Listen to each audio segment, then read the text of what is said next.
उन पे शिव आशा की मोमबत्ती। रात का समय था, चारों ओर घुप अंधेरा छाया हुआ था, केवल एक ही कमरा प्रकाशित था। वहाँ 4 मोमबत्तियां जल रही थी। चारों मोमबत्तियां एकांत देख आपस में बातें करने लगी। पहली मोमबत्ती बोली, मैं शांति हूँ। जब मैं इस दुनिया को देखती हूँ तो बहुत दुखी होती हूँ। चारों ओर आपाधापी, लूट खसोट और हिंसा का बोलबाला है। ऐसे में यहाँ रहना बहुत मुश्किल है। मैं अब यहाँ और नहीं रह सकती। इतना कहकर मोमबत्ती बुझ गई। दूसरी मोमबत्ती भी अपने मन की बात कहने लगी, मैं विश्वास हूँ। मुझे लगता है कि झूठ, धोखा, फरेब, बेईमानी मेरा वजूद खत्म करते जा रहे हैं। ये जगह अब मेरे लायक नहीं रही। मैं भी जा रही हूँ। इतना कहकर दूसरी मोमबत्ती भी बुझ गई। तीसरी मोमबत्ती भी दुखी थी। वो बोली, मैं प्रेम हूँ। मैं हर किसी के लिए हर पल जल सकती हूँ, लेकिन अब किसी के पास मेरे लिए वक्त नहीं बचा। स्वार्थ और नफरत का भाव मेरा स्थान लेता जा रहा है।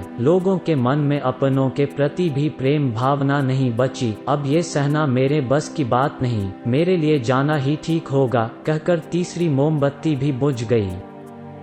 तीसरी बत्ती बुझी ही थी कि कमरे में एक बालक ने प्रवेश किया। मोमबत्तियों को बुझा हुआ देख उसे बहुत दुख हुआ। उसकी आंखों से आंसू बहने लगे। दुखी मन से वो बोला, इस तरह बीच में ही मेरे जीवन में अंधेरा कर कैसे जा सकती हो तुम? तुम्हें तो अंत तक पूरा जलना था, लेकिन तुमने मेरा साथ छोड़ दिया। अब मैं क्या करूँगा? बालक की बात सुन चौथी मोमबत्ती बोली, घबराओ नहीं बालक, मैं उन पे शिव आशा की मोमबत्ती हूँ और मैं तुम्हारे साथ हूँ। जब तक मैं जल रही हूँ, तुम मेरी लौ से दूसरी मोमबत्तियों को जला सकते हो। चौथी मोमबत्ती की बात सुनकर बालक का ढाढस बंध गया। उसने आशा के साथ शांति, विश्वास और प्रेम को पुनः प्रकाशित कर लिया। सीख, जीवन में समय एक सा नहीं रहता। कभी उजाला रहता है तो कभी अंधेरा। जब जीवन में अंधकार आए, मन अशांत हो जाए, विश्वास डगमगाने लगे और दुनिया पराई लगने लगे, तब उन पे शिव का दीपक जला लेना। जब तक उन पे शिव का दीपक जलता रहेगा, जीवन में कभी अंधेरा नहीं हो सकता। उन पे शिव के बल पर जीवन में सब कुछ पाया जा सकता है। इसलिए उन पे शिव का साथ कभी ना छोड़।